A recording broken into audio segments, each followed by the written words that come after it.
All right, we are going to look at Taft as president. He's our second of our progressive presidents. TR we talked about last time. Now we're talking about William H. Taft. So, with that being said, Taft grew up in Ohio. He wanted to be an attorney. And actually, his biggest life goal was that he wanted to be a judge. However, he was married to Nellie Taft, who pushed him to be president. Why do we all care about this? Well, Taft is our largest president, and as president, he gained over 100 pounds because he was a nervous eater, and he actually did get stuck in a bathtub. And so this is something he did struggle with. His strengths included being intelligent and putting together a cabinet to help him. His weaknesses, he's not a strong presence. When TR walked in the room, you knew it. When he walks in the room, he's just not TR. He does do a lot of good things in the progressive reform. The Payne-Aldrich tariff reduced the tariffs that the McKinley tariffs put in earlier, basically cutting the taxes on imported goods. And he also enacted corporation taxes, meaning they were taxing corporations, and this angered both sides of the Republicans.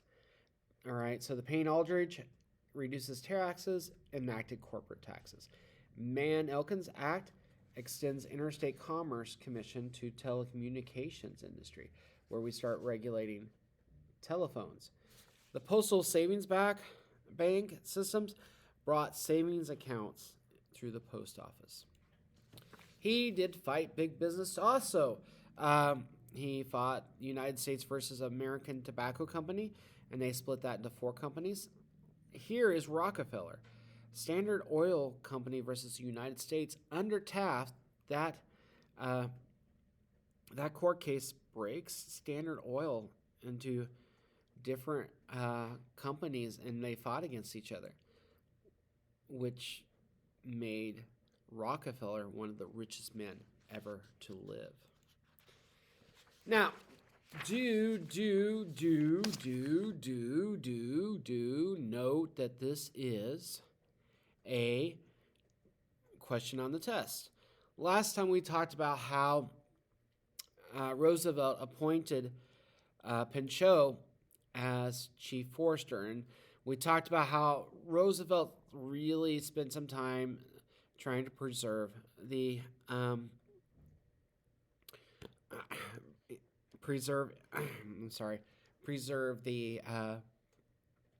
wildlife and nature.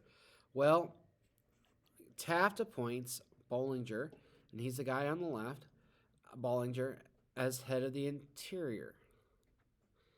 Now, what's the big deal about him? Bollinger's a lawyer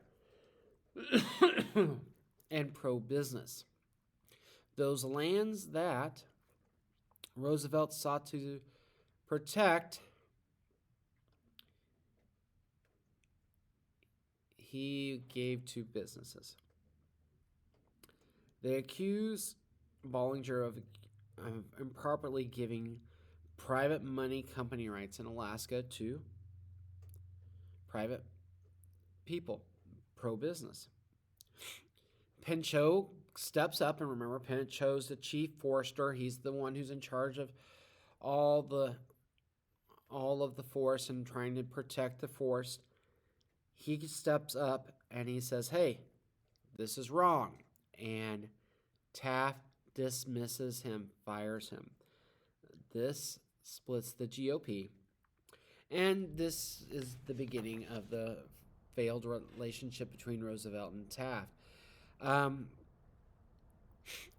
Roosevelt and Taft got into it, and Taft was a sensitive soul. He and Roosevelt got along well until at this point. Roosevelt is upset because Pinchot had been fired. He also had there are other laws that Roosevelt felt were not good. And this deeply impacted Taft.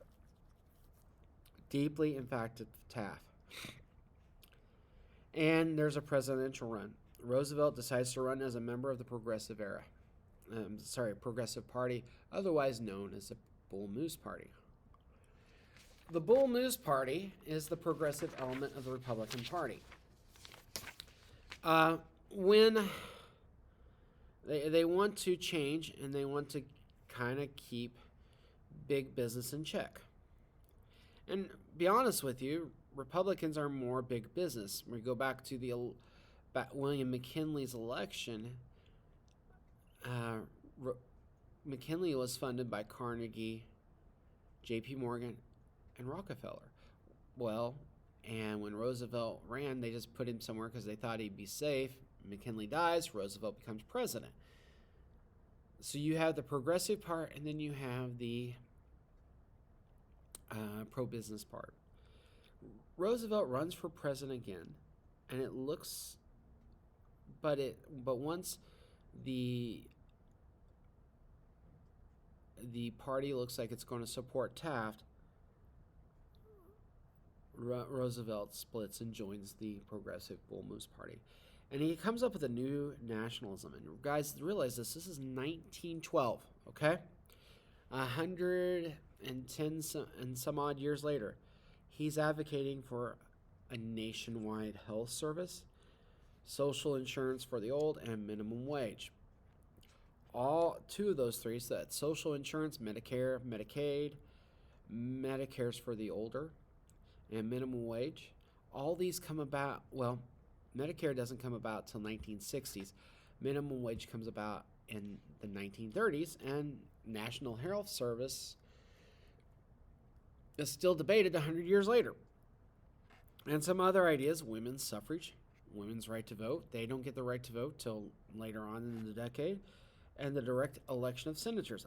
Up until that point, general assemblies or congresses all over the states, they chose the senators. They felt like we, as the people, should do that.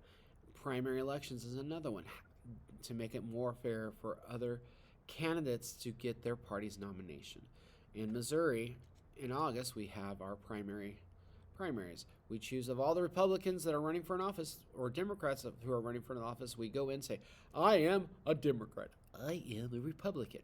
You go in, get the ballot, and you choose that. All right. In 1912, we have the we have three people running it. We have Woodrow Wilson, William Howard Taft, and Theodore Roosevelt on the Progressive Party. Something to note, at this point in time, during this election cycle, Teddy Roosevelt's running for office, and he gets shot. And he gives a speech, and they're like, oh, you were shot. Just come to find out, a Bible protected him, and it was just very, very minor thing. But here's the thing that I want you to think about, is if you look at the results, Wilson won. Wilson won. And we look at the electoral vote. Let's look at the popular vote. 42% won the election that year. If you take a look at the progressives, which are green, they got 27.5. 23 went, or is it 22 went to Taft.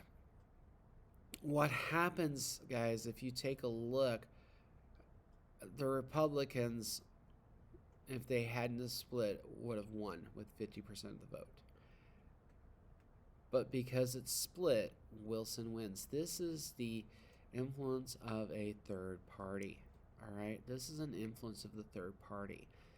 And the way electoral votes go is whoever wins that state election gets the most votes. And you can tell all those reds, granted, there are probably, some Democrats and stuff, but if you think about it, that's how they won so much of the electoral vote, is because the Republicans were split. All right?